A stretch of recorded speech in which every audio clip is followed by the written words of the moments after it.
Pastor Steve here. Psalm 42, the first two verses, says, "As a deer pants for the water brooks, so pants my soul for you, O God. My soul thirsts for God, for the living God. When shall I come and appear before God?" For many years, even as a pastor, I was serving God as a duty. Then there came a long silence from God, a time when God seemed to be so far away I couldn't sense his presence, a long spell, and though I plodded on, God blessed his word and the work, something was missing in me. It was in this season that I began to learn the real heartbeat of these verses. I began to really thirst for the presence of God. The good news is grace. God said, "When you look for me, you will find me when you look with all your heart."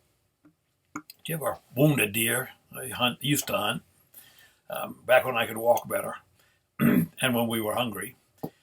You know how to find a deer if you wound them generally? You go to a nearby watering spot and wait.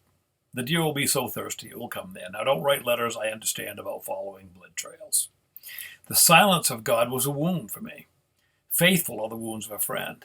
Psalm 119:67 said, "Look, before I was afflicted, I went astray. But now I keep your word.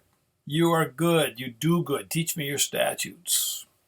I love the simple yet profound song by Caedmon's Call. I love your grace. I love your mercy.